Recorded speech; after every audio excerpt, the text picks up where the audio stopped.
Welcome, curious minds, to the deep dive. I want you to do something with me right now.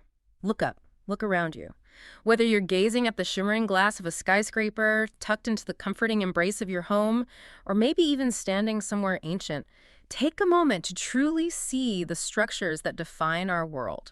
Yeah, just pause for a second. What holds them together? What invisible forces, what intricate planning, what sheer human ingenuity allows them to stand day after day, year after year, sometimes for millennia? It's an everyday miracle we often just, walk right past. It truly is a remarkable feat of human ambition meeting, well, the immutable laws of physics. We interact with our built environment constantly, yet so often we take its existence completely for granted. Right. But every being, every wall, every arch, every soaring tower represents layers upon layers of human problem solving, refined and innovated over countless generations. It's this ongoing, really complex dialogue between us and, well, gravity, basically. Absolutely. And that's precisely our mission today. We're embarking on a journey to explore the fundamental elements and processes that shape this built world. Think of it as an X-ray vision deep dive, uncovering the skeletons and backbones. Not just the physical ones of stone, wood, steel, and concrete, but also the intellectual and organizational frameworks, the hidden systems that make it all possible and allow us to build on an ever-increasing scale. This isn't just about what we build, but how humanity has learned, adapted, and pushed the boundaries of possibility to build it. Trace that evolution from the earliest, sometimes pretty precarious structural solutions all the way up to the, frankly, awe-inspiring complexity of modern megaprojects. It's a story of innovation driven by necessity, by aesthetic vision, and by that relentless human drive to conquer gravity and create lasting spaces. And we've got some genuinely fascinating stops along the way. We'll begin by unpacking the elegant and sometimes surprisingly fragile solutions devised by classical and medieval architects. Then we'll take a deep dive into the science and evolution of key modern building materials like wood, concrete, and crucially, structural steel. Ah, yes, steel. The game changer. Exactly, the material that fundamentally reshaped our cities, giving us the skyscraper the ultimate expression of the building as a skeleton. And finally, we'll peer into the sophisticated world of modern construction management, revealing how these incredibly complex projects are planned, executed, and brought to life through a blend of cutting-edge technology and human collaboration. So yeah, get ready for some surprising facts and plenty of aha moments about the world right outside and inside your window. Okay, let's start our journey way back. Cast our minds back to the dawn of serious architecture, to civilizations grappling with the very basics of spanning a space or holding up a roof. Imagine the early builders confronting immense structural challenges with only the materials they could harvest, or, painstakingly hew from the earth. It's hard to even picture now. The very act of creating shelter, let alone monumental structures, was this monumental feat of trial and error. For sure. And the limitations inherent in traditional, naturally occurring materials heavily dictated what was possible, often what wasn't possible, actually. Consider the ancient Greeks, a civilization we revere for their philosophy and art. For much of their significant architecture, especially their temples, they deliberately opted against the arch, even though they knew about it. They favored instead these massive horizontal stone beams or lintels to span openings between columns. Which look amazing, that classical elegance. Incredibly elegant, yes, and aligned with their aesthetic ideals of pure form, linear order. But that choice introduced substantial structural weaknesses. Okay, so why was that a weakness? Particularly with stone, it seems kind of counterintuitive given how massive those blocks are. Well, when a heavy, rigid beam, like a stone lintel, spans an opening and supports a significant load from above, the material on its underside gets stretched. It's put into tension. Right. Now, stone, or even concrete, is incredibly strong when you push it together. When you put it into compression, it's fantastic. Yeah. But it's remarkably weak when you try to pull it apart in tension. Okay, I see. So these massive stone beams, while really impressive, were highly susceptible to high tensile stresses on their lower surfaces. This made them notoriously prone to cracking, usually starting from the bottom and working upwards. We see archaeological evidence of this in many ancient structures, where the original lintels failed and had to be replaced or repaired. So even with all that incredible craftsmanship and dedication to form, there were these inherent, almost unavoidable structural flaws. But here's where it gets really interesting, showing their pragmatic ingenuity. To combat these issues, the Greeks, maybe surprisingly, resorted to a very early form of reinforcement. You mentioned our sources hint at something in the Propylaea. It's a fascinating detail, yeah. Often gets overlooked in our admiration for the stone craftsmanship. Yes, archaeological evidence from the Propylaea, that monumental gateway to the Acropolis in Athens, it suggests that iron reinforcement was actually embedded within some of its marble beams. Seriously, iron inside the marble. Yeah. Now, it wasn't reinforcement like we think of today, like rebar and concrete. It was more about strategic placement of metal to help counteract those tensile forces that stone just struggles with. It speaks volumes about their recognition of a fundamental structural problem and their willingness to discreetly innovate to preserve their grand designs. Even if it meant maybe a slight compromise with their aesthetic purity of stone only. Wow. Okay, so they knew stone had this weakness and they tried to compensate. But sometimes things still failed. You mentioned earlier that Doric temples sometimes survived collapse. How did that work? Right, this is another fascinating bit of maybe accidental resilience. Mm. In the case of the Doric temple, a hallmark of Greek architecture, many structures survived partial structural collapse through an ingenious, almost accidental adaptation, because their stone beams were typically quite short in span, but remarkably deep, vertically. Yeah, very chunky beams. Exactly. Even when they did crack under tensile stress, they didn't immediately just fall apart. Instead, as the crack propagated upwards from the bottom, the two resulting segments effectively transformed themselves spontaneously into rudimentary arches. Like they sagged into an arch shape. Pretty much. This redistribution of forces, converting that dangerous tension into more manageable compression, allowed the structure to maintain a surprising degree of stability.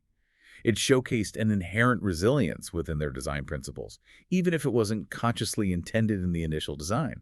It's almost like the building found a way to save itself. That's incredible. An accidental innovation becoming a survival mechanism. And this leads to an interesting point about the Greeks' overall architectural philosophy. Our sources emphasize their intense focus on the choiceness of proportions and purity of execution. Their buildings, while stunningly beautiful and technically precise, were often smaller in scale compared to, say, the colossal structures in Asia or later in Imperial Rome.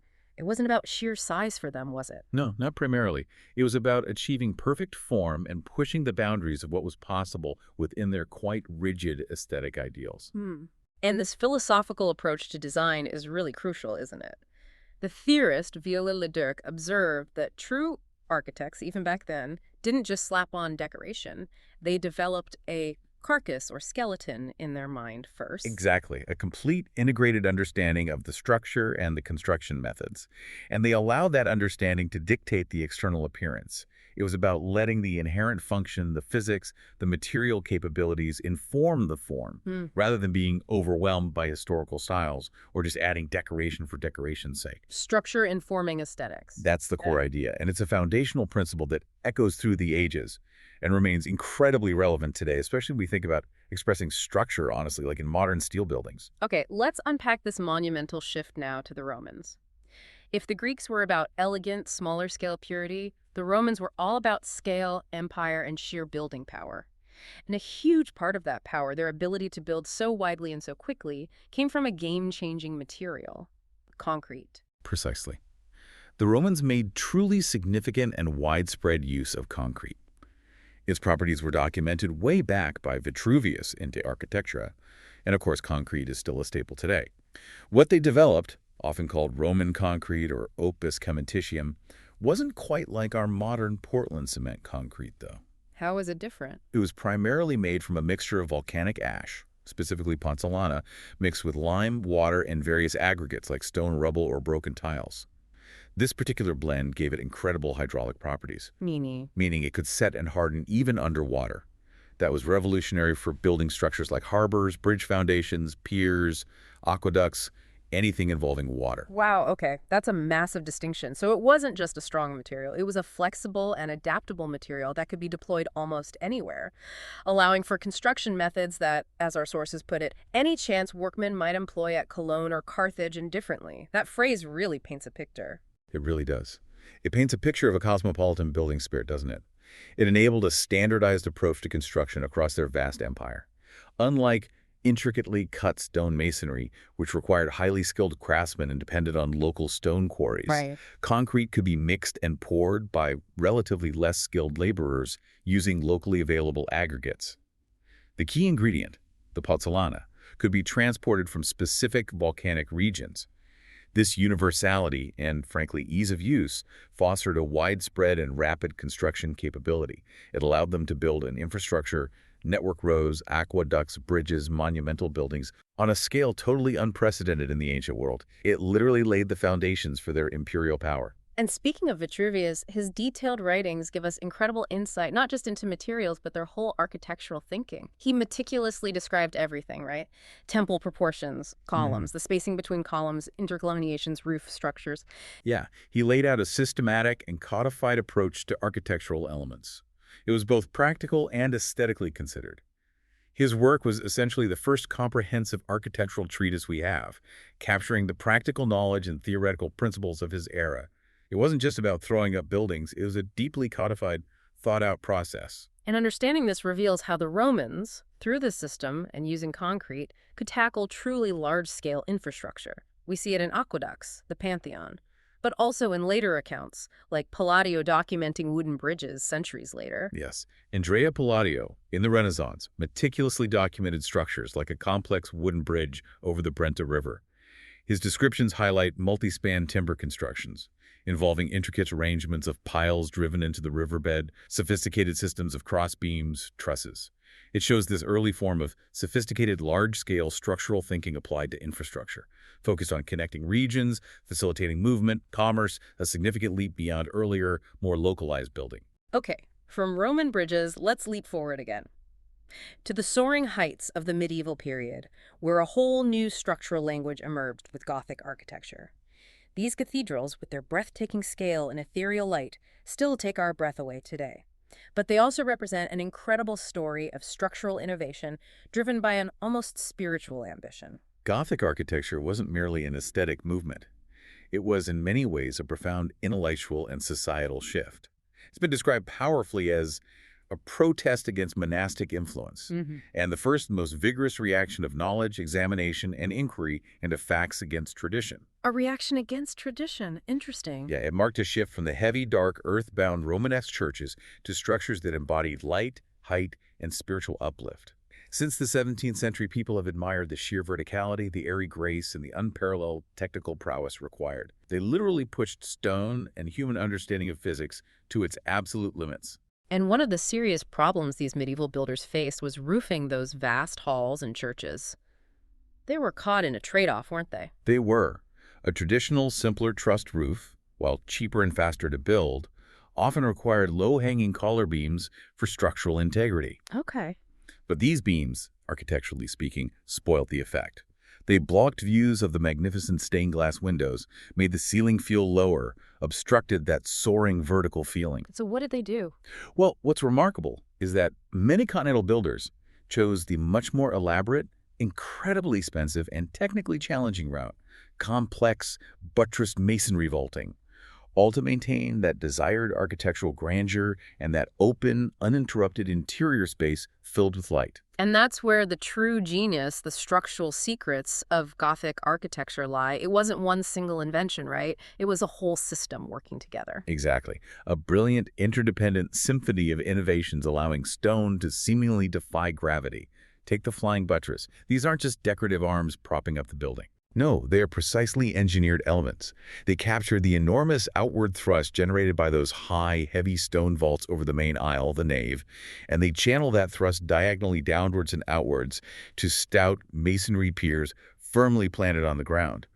This ingenious system allowed builders to remove vast portions of the solid wall. Ah, creating space for the windows. Exactly. Creating the necessary structural relief to open up immense spaces for those iconic, light-giving stained glass windows.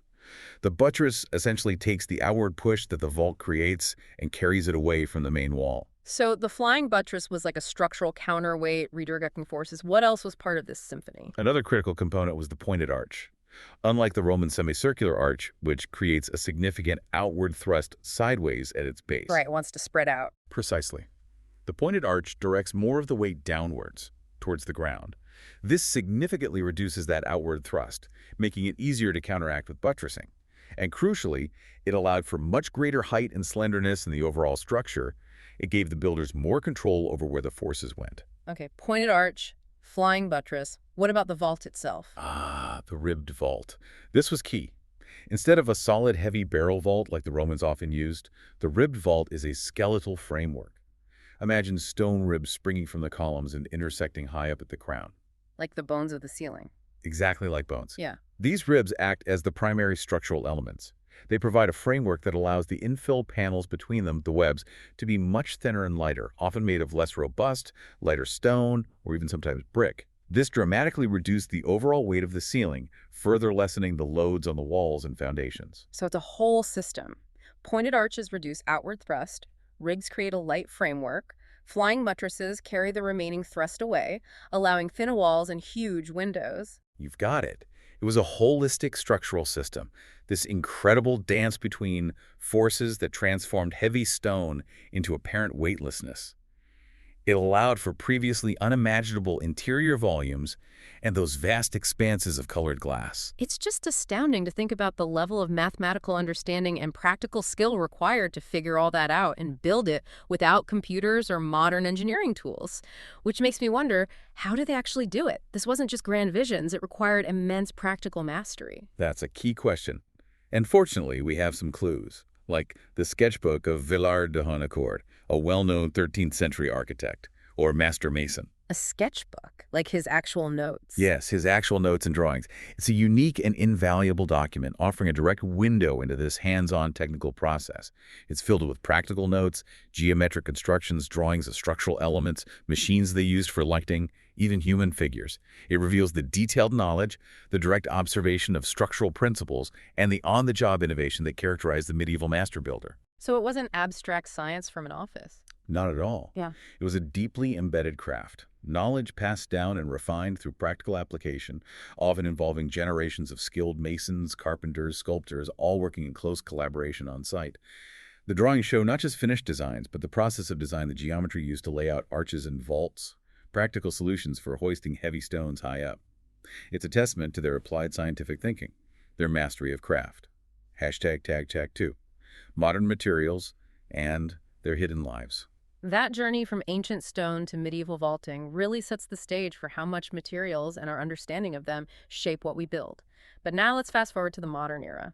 Our materials have evolved, dramatically specialized, engineered, and often, frankly, hidden from view, forming the true skeletons of our contemporary world. Absolutely. Yeah. And let's start with a material that bridges the ancient and modern, wood. For millennia, it's been foundational, and even today, much of residential construction is still known as wood frame construction, or light framing. It primarily uses dimensioned lumber and plywood or similar sheet goods. Still the backbone of most houses. It really is. It's ubiquitous, economical, relatively easy to work with. It forms the most common way we build our homes and smaller commercial structures. But the way we source and use wood is undergoing a significant transformation, isn't it? We're seeing a clear trend towards using smaller, younger trees for lumber. That's right. A direct consequence of more intensive forestry practices and a finite supply of old-growth timber.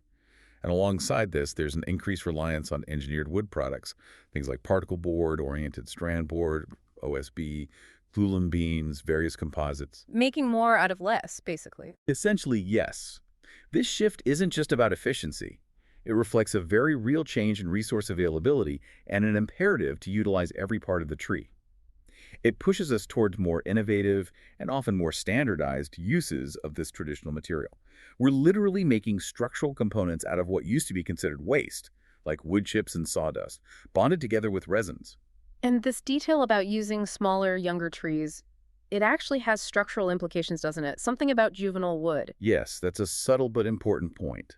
As we harvest trees at younger ages, the proportion of what's called juvenile wood increases. This is the core of atypical tissue found in young trees, especially conifers.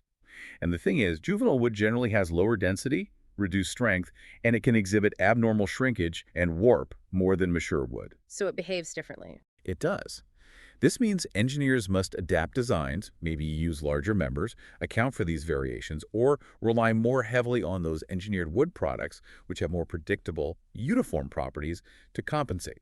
It's a subtle ecological shift with potentially significant structural ramifications impacting the long-term integrity and performance of modern wooden buildings. That's fascinating. So, understanding the science behind wood, its internal structure, its properties becomes even more critical. Beyond juvenile wood, what else do builders and engineers absolutely need to master for long-term stability? Well, number one is probably controlling moisture content. Wood in a living tree is incredibly wet. As it dries after being cut, it shrinks and can warp or check. Managing that drying process from the initial milling to kiln drying and then accounting for subsequent moisture exchange with the environment inside a building, that's key to preventing dimensional changes, cracking, and ensuring durability. And different woods shrink differently. Absolutely. Different species shrink and swell at different rates, and crucially, they move differently across the grain versus along the grain. Wood shrinks much more across the grain. Ignoring these properties can lead to warped floors, sticking doors, cracked studs, or even structural instabilities over time. It's a constant consideration, working with wood's natural hygroscopic tendencies, its tendency to absorb and release moisture. And how we put those pieces of wood together, the connections, that's also critical. We often don't think much about fasteners like nails and screws, but their selection and use are vital. I've heard that nails don't necessarily weaken timber if they're in place and tight. That's generally true. A properly installed nail or screw holding pieces together under load actually helps distribute forces and doesn't usually compromise the timber's inherent strength significantly. But removing them is different. Yes, a hole left by a removed fastener acts as a stress concentration point. It reduces the cross-sectional area of the wood that can resist loads right at that point, and it can even initiate a crack under stress. This is why sometimes in critical structures, or if a nail is just stubborn, it's often wiser to just cut off unwanted nails flush with the surface rather than yanking them out and potentially damaging the wood fiber on the whole. Okay. And there's a surprising variety of nails too, right? It's not just one type fits all. Oh, definitely not. It's quite expensive. We have common nails for general framing, thick shank, good holding power. Box nails are thinner, designed to reduce splitting in thinner wood.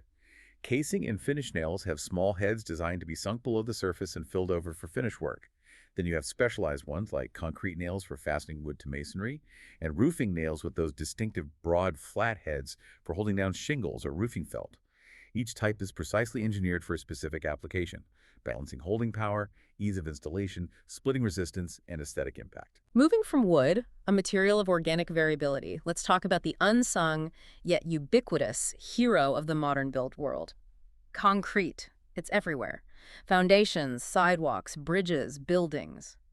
Experts. How have modern concrete applications evolved beyond that Roman opus caementitium we discussed? Modern concrete applications are incredibly widespread and sophisticated.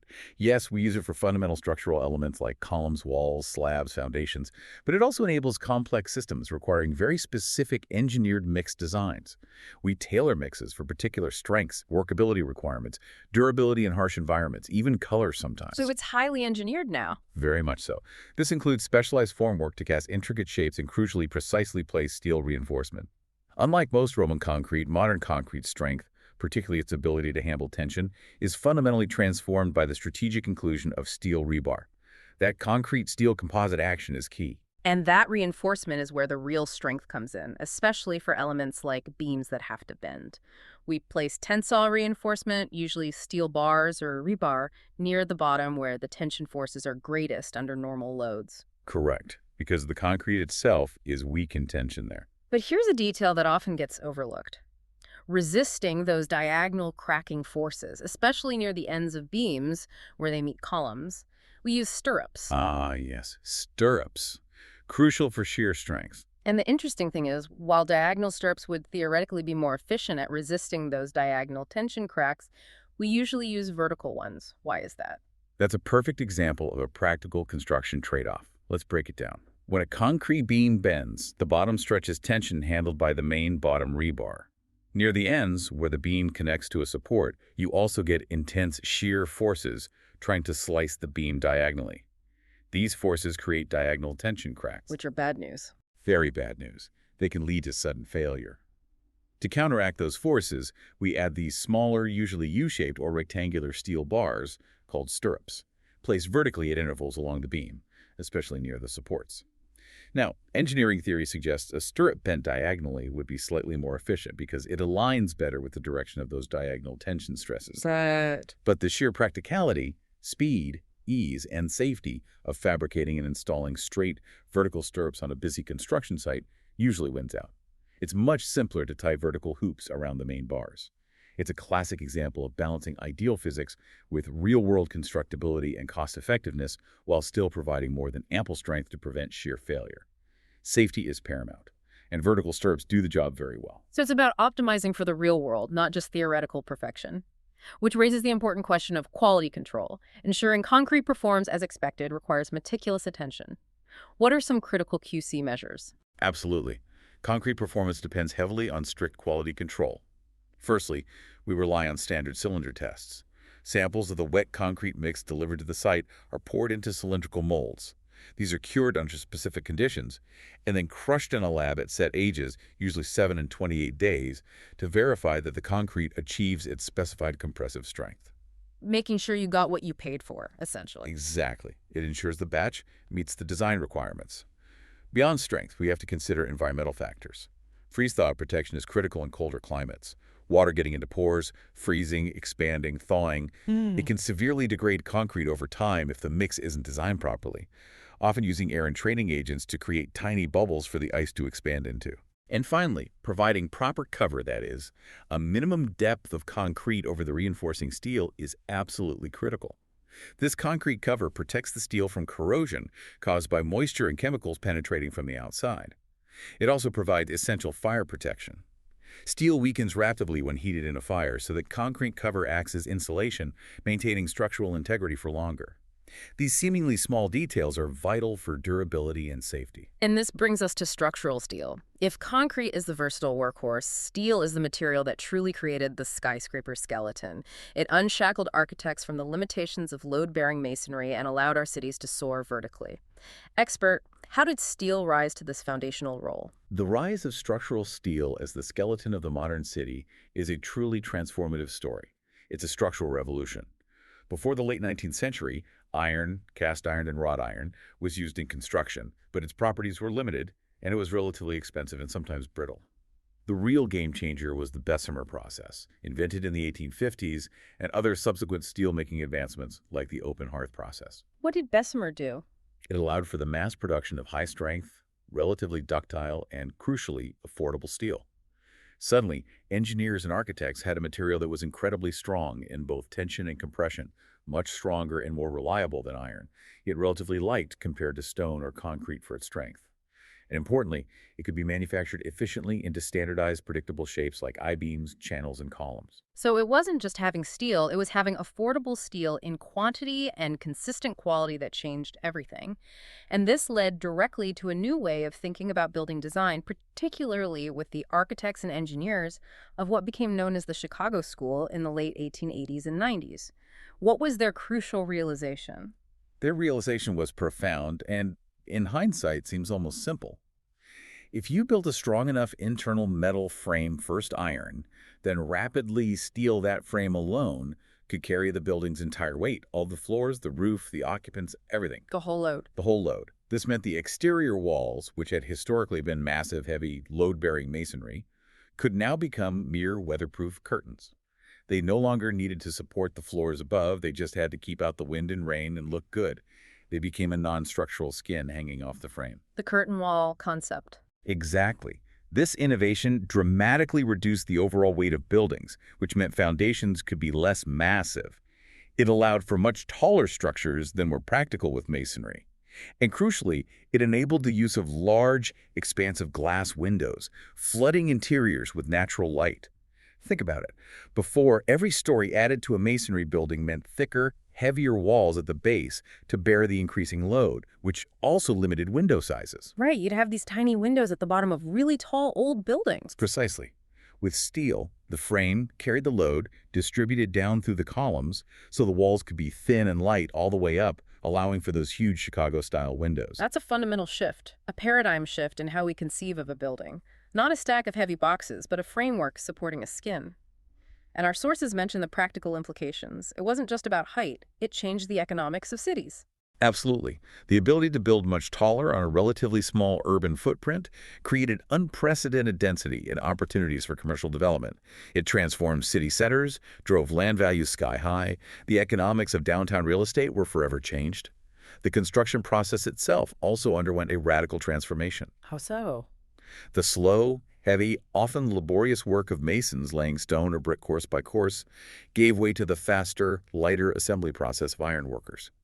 These crews, working high above the city streets, were connecting prefabricated beams and columns, initially bolted, then predominantly riveted, and later bolted again or welded. This precision fabrication off-site and rapid assembly on-site dramatically accelerated construction timelines, further boosting economic efficiency. It truly is the story of the structural revolution that allowed our cities to grow vertically, creating the iconic skylines we recognize today. Steel provided the strong, reliable skeleton. So it really is the invisible backbone in almost every major modern building, enabling that vertical expansion and the complex forms we see. An elegant solution underpinning so much of our built world.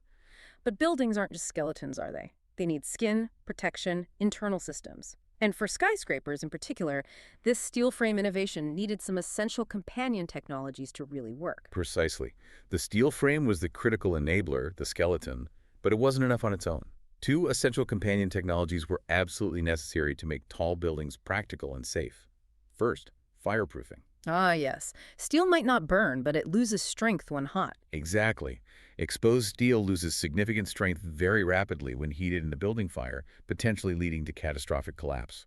So developing effective ways to encase steel columns and beams in fire-resistant materials like concrete, terracotta tiles, plaster, or specialized gypsum board became paramount. This encasement protects the steel's structural integrity long enough for occupants to evacuate and for firefighters to intervene. It's non-negotiable for tall buildings. And the second companion technology? The elevator. Imagine a 20-story building in the 1890s without a reliable elevator.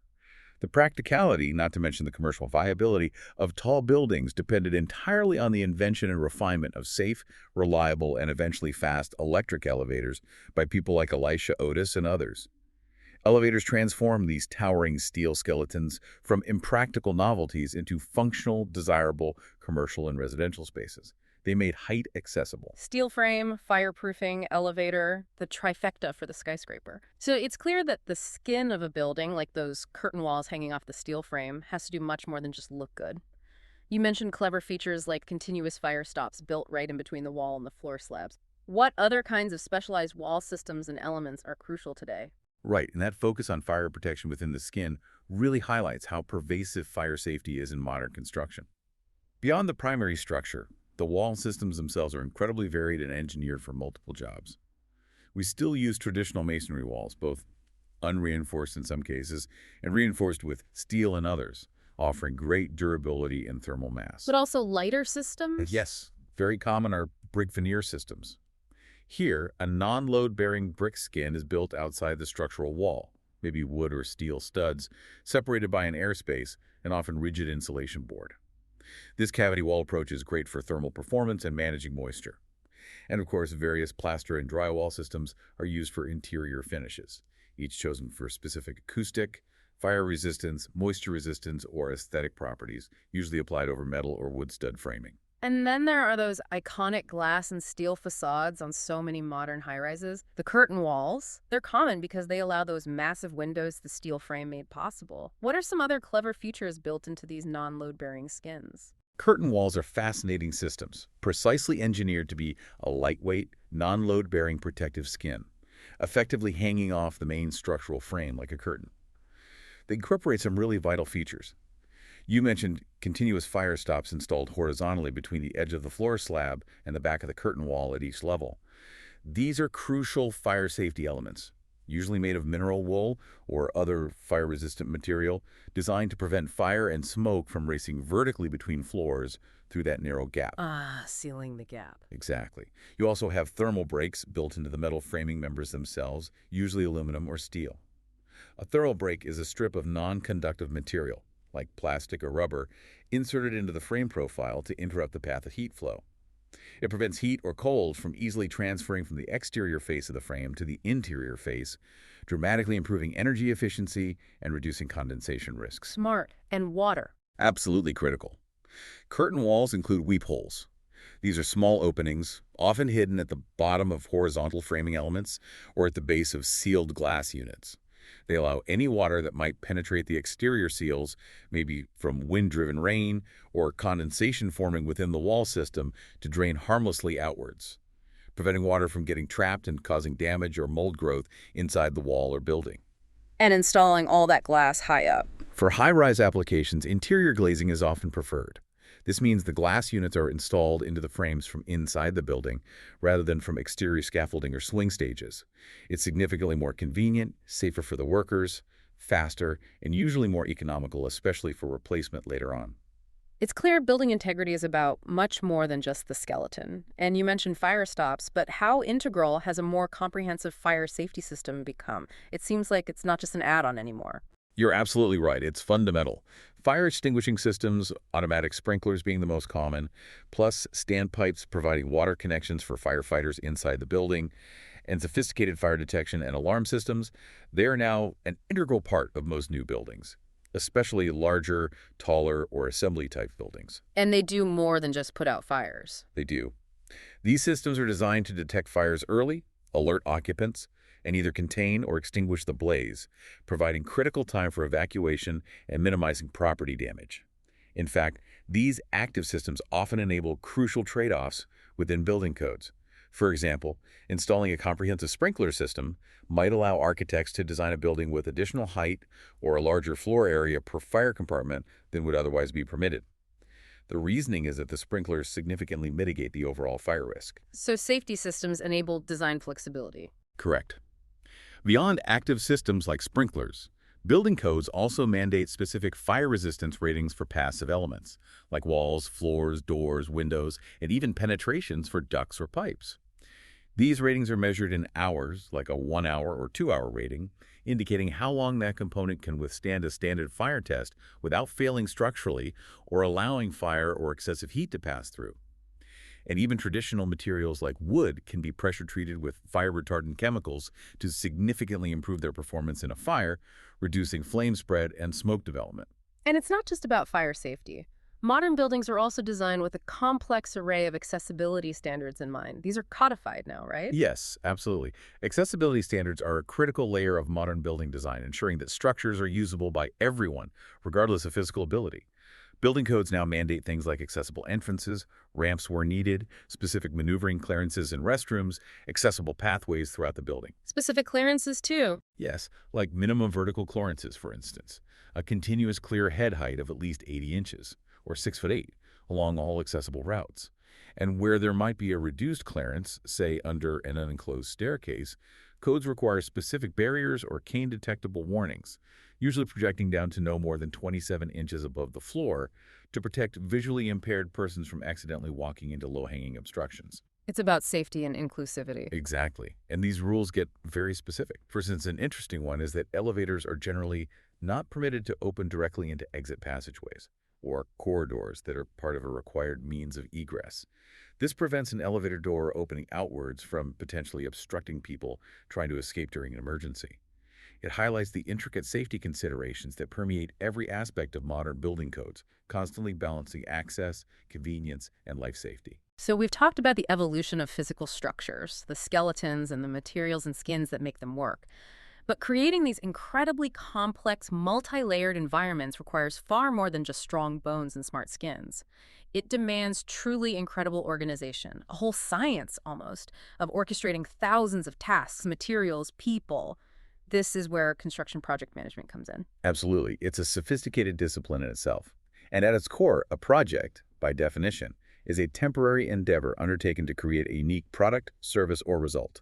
In construction, this means building something specific. A new bridge, that skyscraper with its steel skeleton, a hospital wing, something that hasn't existed before in that exact form and that has a defined start and end point. Not ongoing operations. Exactly. And this entire process involves a series of distinct yet interconnected phases, typically. Pre-design, which includes feasibility studies, site selection, initial programming. Then design, where architects and engineers create the detailed plans and specifications. Procurement follows, where materials are ordered and contractors or subcontractors are hired. Then the physical construction phase itself. And finally, post-construction, which involves commissioning systems, final inspections, handover to the owner, and warranty periods. Each phase needing its own management approach. Definitely. Each has unique challenges, risks, and requires a distinct set of skills and planning focus. And central to coordinating all of this, especially the time aspect, is the master schedule. This isn't just a simple calendar, is it? It's a dynamic document. Far from it. The master schedule is a critical planning and communication tool, usually developed collaboratively by the construction manager, the CM who oversees the project, and the owner or owner's representatives. It communicates the overall time-related goals, key deadlines, and the intended sequence of major activities. For larger or more complex projects, it often employs sophisticated techniques like the critical path method, or CPM. Okay, break down CTM for us. What makes it critical? Think of the critical path method as a way to map out all the tasks required to complete a project, identifying the dependencies between them, like you can't put up drywall until the framing is inspected.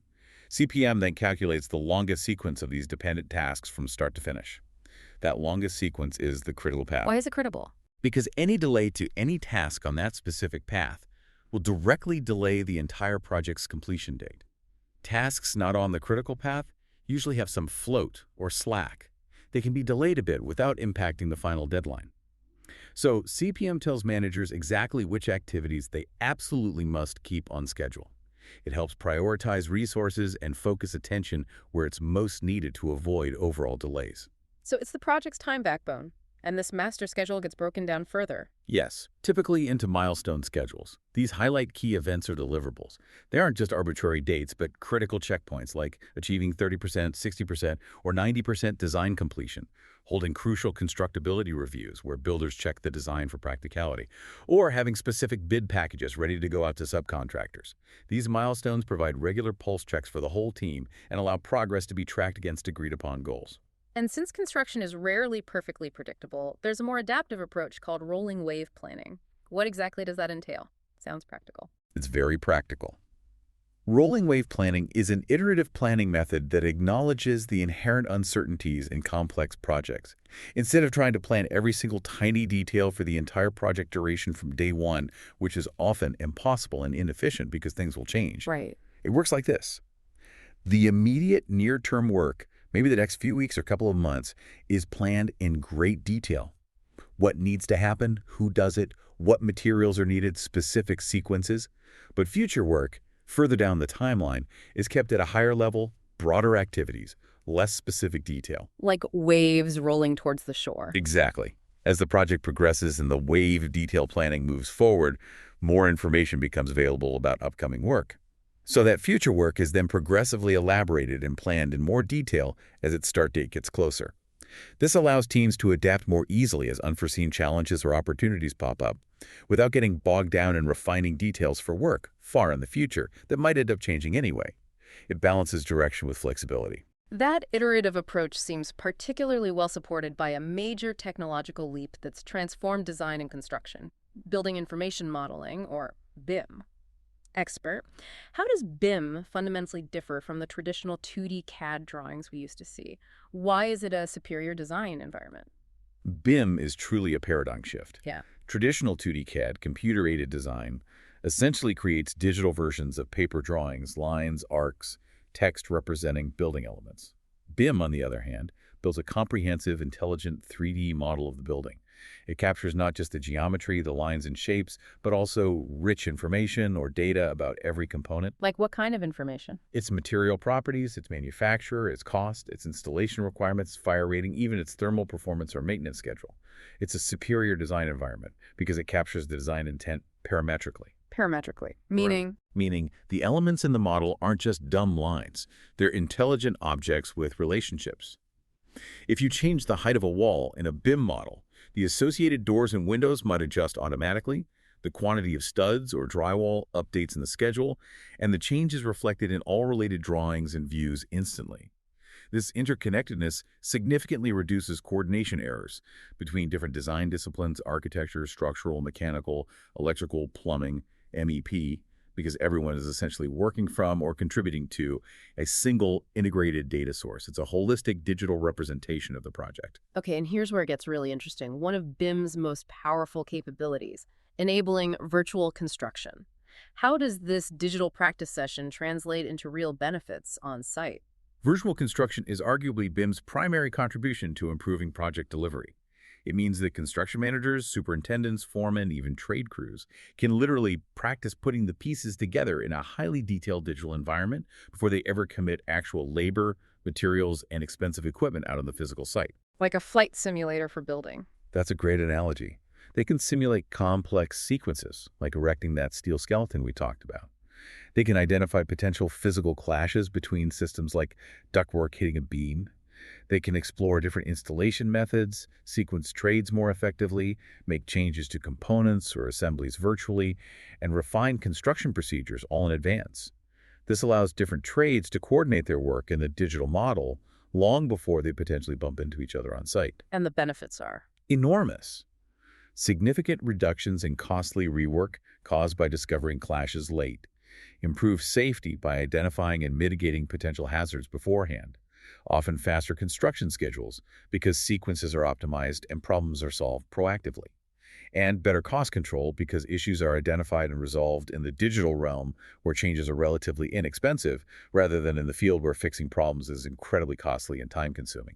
The capabilities sound transformative. What are some of the most impactful ones that really help teams orchestrate these massive projects? You mentioned clash detection. Yes, clash detection is a huge one.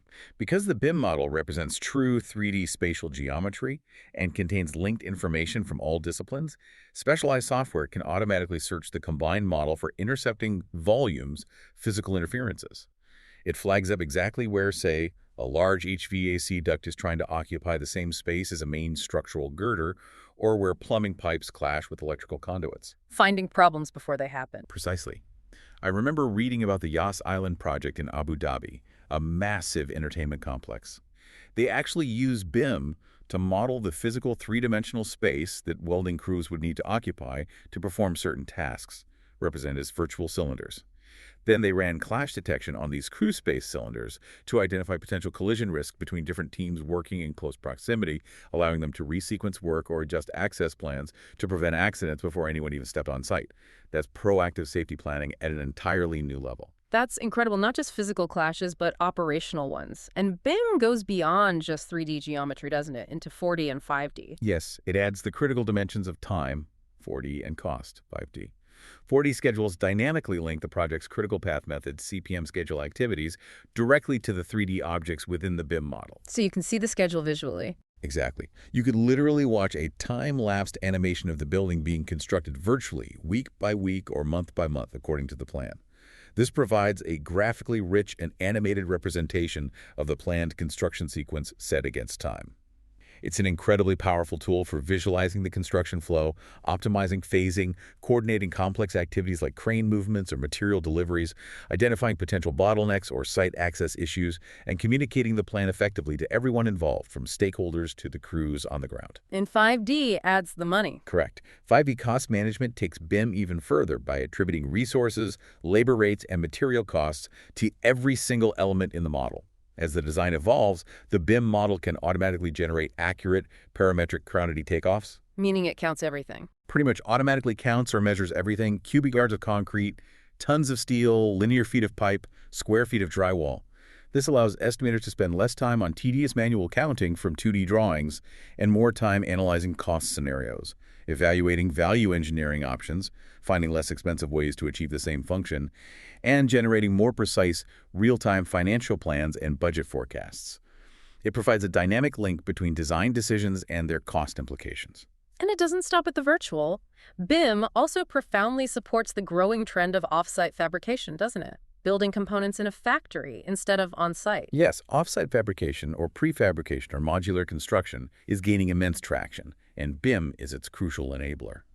By providing precise 3D geometry, detailed material specifications, exact dimensions, connection details, and even the required delivery sequence and timing for just-in-time arrival on site, BIM helps streamline the entire off-site manufacturing process. What kind of things are built off-site? All sorts. Complex structural steel assemblies, Precast concrete panels, fully finished wall panels with windows already installed, elaborate MEP racks with pipes and ductwork pre-assembled, even entire volumetric modules like hotel rooms or bathroom pods can be manufactured or assembled in controlled factory environments. This generally leads to higher quality control, faster assembly, reduced waste, and often lower labor costs compared to traditional site building. And safer, too. Often much safer, yes. Moving complex or hazardous assembly work from an unpredictable construction site into a controlled factory environment significantly reduces risks for workers. These completed components are then transported to the site for rapid installation, almost like assembling giant Lego pieces. This significantly reduces on-site labor needs, minimizes site congestion, and accelerates overall construction timelines. It's a strategic shift towards manufacturing principles in construction, largely enabled by the precision and information management capabilities of BIM. Okay, so we have the physical structure, the materials, the advanced technology like BIM orchestrating the process. But at the end of the day, construction is still profoundly about people, isn't it? Absolutely essential. Technology is a tool, but no project thrives without effective human interaction, communication, and leadership. Engaging stakeholders, for example, is paramount. Who counts as a stakeholder? Pretty much anyone who has an interest in or could be affected by the project. That includes the owner, designers, contractors, subcontractors, suppliers, regulatory agencies, local community groups, adjacent property owners, sometimes even future occupants or users. Effectively engaging them means actively identifying who they are, understanding their interests, concerns, and potential influence, and addressing their needs and expectations appropriately. Especially those who might not be supportive. Particularly those with high influence who might hold an unfavorable or neutral view. Understanding their concerns early and finding ways to address them proactively can prevent significant delays or conflicts down the road. And it's a continuous process because stakeholders may come and go, and their influence or concerns can shift throughout the project lifecycle. Open communication, transparency, negotiation, building consensus, these soft skills are just as critical as any technical expertise. What's fascinating here is that understanding what truly motivates people is key in these complex multi-team environments. Project teams don't just perform, they flourish when leaders recognize what drives them. Beyond just money, what else really motivates project teams? That's an excellent point. While financial incentives play a role, they're rarely the only or even the primary driver for sustained high performance and engagement. Research and experience show that project teams thrive when leaders understand and leverage other powerful motivators. Things like genuine recognition for their contributions and achievements, a sense of autonomy and control over their own work, believing in a compelling and inspiring purpose behind the project, feeling like they're part of something meaningful, having clear growth opportunities for personal and professional development through the project, and feeling a strong sense of personal contribution to the team's success and the project's overall goal. So it's about more than just the paycheck. Much more. And when leadership is shared not strictly top-down, but fostering an environment where team members feel empowered to take initiative, share ideas, and contribute their specific expertise, it creates a much more vibrant, adaptable, responsible, and ultimately productive environment. It's about building a culture of shared ownership and mutual respect. This leads directly to the critical role of the construction manager, the CM, in team building. It sounds like they're not just managing schedules and budgets, but managing relationships and fostering trust. Exactly. The CM holds a unique central position, and a key responsibility is actively establishing and maintaining mutual trust and respect among the three primary parties: the owner, who's paying for the project, the design professional, the architects and engineers, and themselves, representing the builders. This often involves creating clear frameworks for communication and accountability. Like what? A common tool is a responsibility matrix, sometimes called a RACI chart. It meticulously documents all major tasks, deliverables, and decision points, and clearly defines who is responsible, who is accountable, who needs to be consulted, and who needs to be informed for each item. This ensures everyone understands the specific roles, responsibilities, authority levels, and how their work connects with others.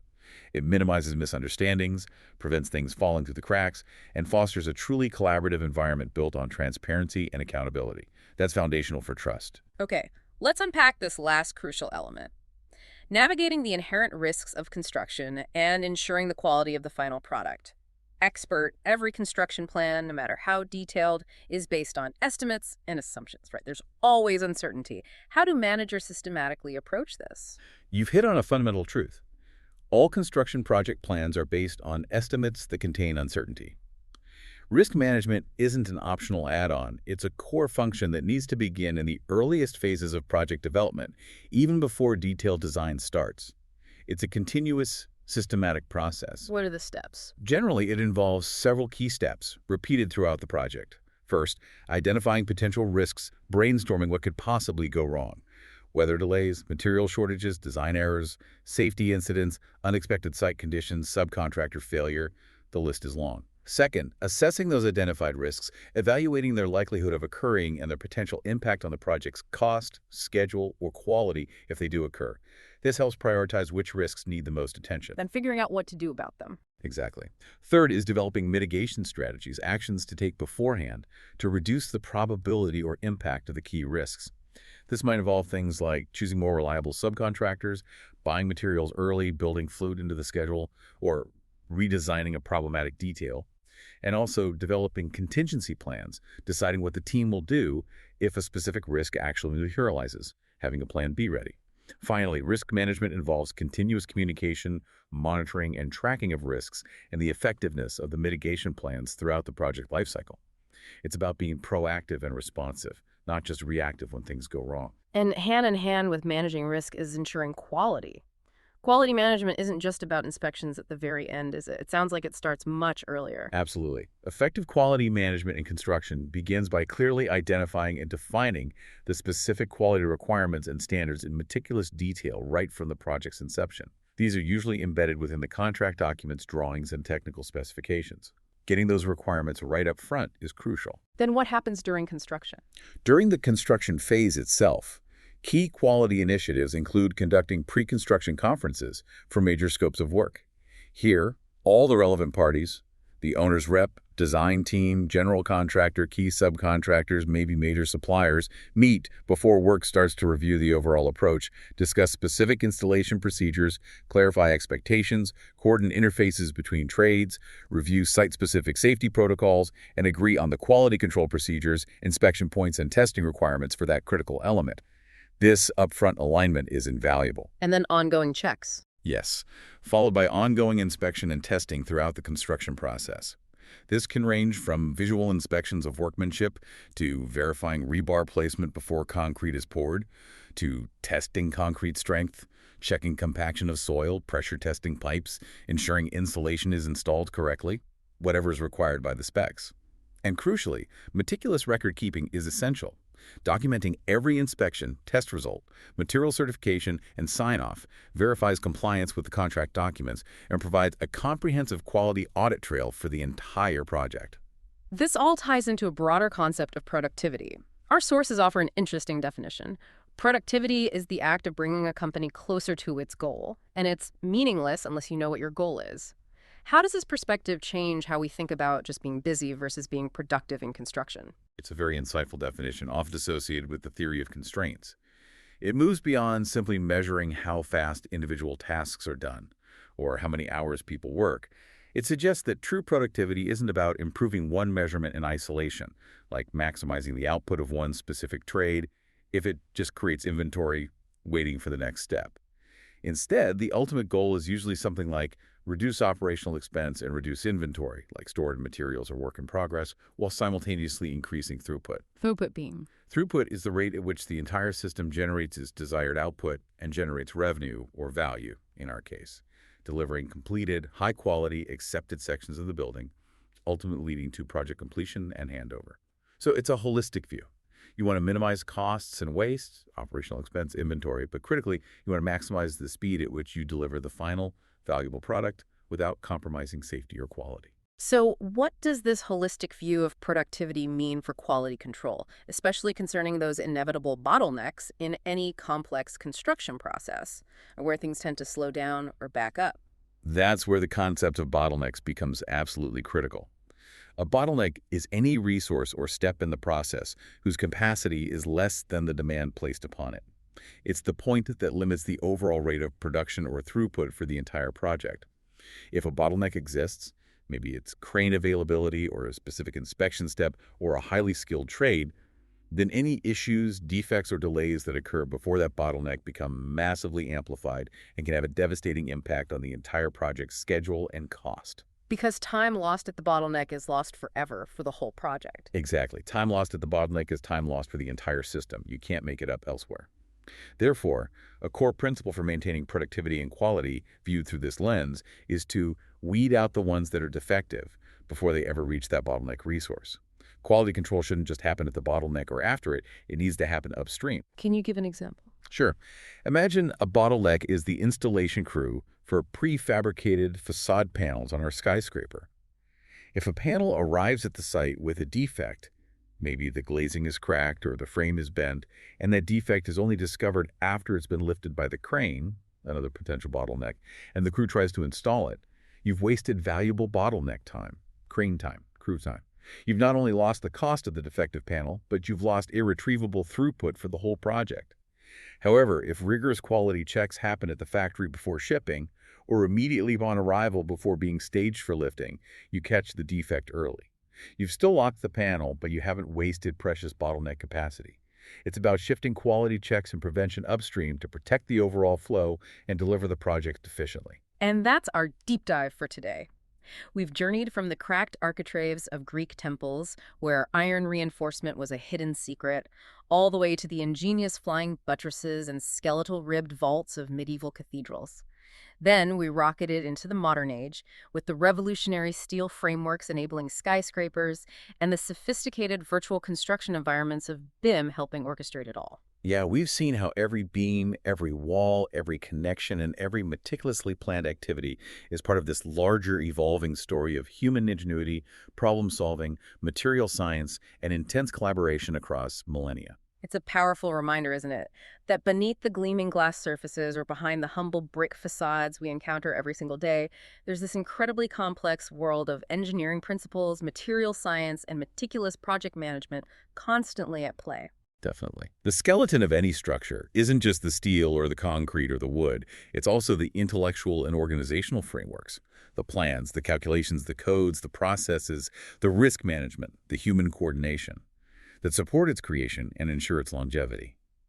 From the Bessemer process making steel affordable to BIM managing complexity, it's this continuous story of how we've learned to build and build better, higher, and safer. So as you move through your day, maybe look at the buildings around you a little differently and consider this provocative thought, especially thinking about project management and that idea of just enough.